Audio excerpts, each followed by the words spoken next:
Even জলে অবগাহনও নেয়নি। আসলে যারা মনে করছে জলে অবগাহন ছাড়া স্বর্গে যাওয়া যায় না বা পরিত্রাণ পাওয়া যায় না, হ্যাঁ, উত্তম দৃষ্টান্ত হচ্ছে ডাকাত।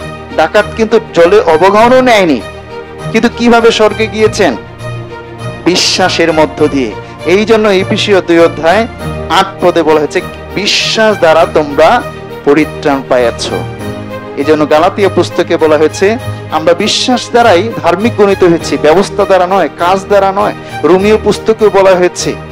এই জন্য রোমীয় পুস্তকটি, গালাতীয় পুস্তকটি আমরা বারবার পড়তে চাই, যে ওখানে কি বলা হয়েছে, বিশ্বাসের মধ্য দিয়ে আমরা ধার্মিক গণিত হয়েছি। তীত যদি দেখি আমরা, তীত 3 অধ্যায়, তীত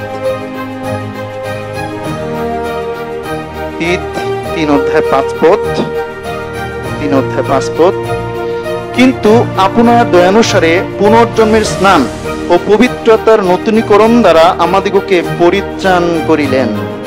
দয়ানুসারে 4 পদে বলা হয়েছে, কিন্তু যখন আমাদের ত্রাণকর্তা ঈশ্বরের মধুর স্বভাব ও মানব জাতির প্রতি প্রেম প্রকাশিত হইল, তখন তিনি আমাদের কৃত ধর্মকর্ম হেতু নয়,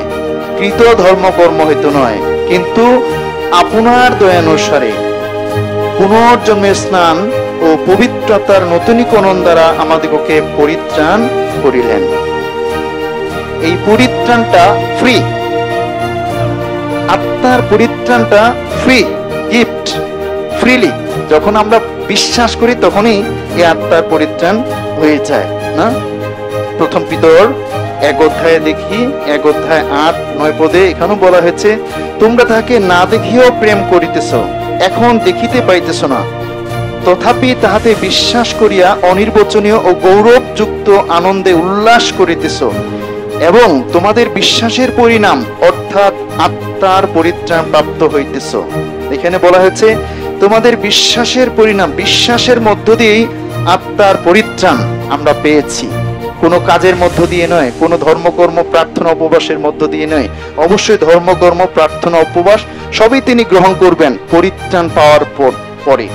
পরিত্রাণ পাওয়ার পূর্বের সমস্ত ধর্মকর্ম তিনি কিছুই গ্রহণ করবেন না, যতক্ষণ পর্যন্ত আমরা পরিত্রাণ না পাই। এই জন্য মথি 7 অধ্যায় 21, 22, 23 পদে বলা হয়েছে, যাহারা আমাকে হে প্রভু হে প্রভু বলে, তাহারা সকলেই যে স্বর্গরাজ্যে প্রবেশ করিতে পারিবে এমন নয়, কিন্তু যে ব্যক্তি আমার স্বর্গস্থ পিতার ইচ্ছা পালন করে সেই পারিবে। স্বর্গস্থ পিতার ইচ্ছাটা কি? স্বর্গস্থ পিতার ইচ্ছা এই, যেন সমুদয় মনুষ্য পরিত্রাণ পায়। 1 তিমথিও 2 অধ্যায় 4 পদ, যেন মানুষ আত্মায় পরিত্রাণ পেতে পারে। এই জন্য এই আত্মার পরিত্রাণ বিশ্বাসের মধ্য দিয়ে, কাজের মধ্য দিয়ে, ধর্মকর্ম দ্বারা, প্রার্থনা উপবাসের মধ্য দিয়ে নয়, যেগুলোর মধ্যে আমরা ছিলাম। গালাতীয় মণ্ডলীর মধ্যেও এমন ভুল প্রচারক, তারা ভুল প্রচার করেছিল যে অবশ্যই তোমরা বিশ্বাস করেছ, এখন তোমরা ব্যবস্থা পালন করো, তারপরে তোমরা স্বর্গে যাবে। এই জন্য গালাতীয় 2 অধ্যায় 21 পদে পৌল তিনি বলছেন, যদি ব্যবস্থা দ্বারাই ধার্মিক গণিত হয়, তাহলে খ্রিস্ট অকারণে তিনি মরলেন, অকারণে তিনি মরলেন। যীশু খ্রিস্ট তিনি মরলেন আমাদের পাপের জন্য, আমাদের দণ্ড ভোগ করলেন। এই জন্য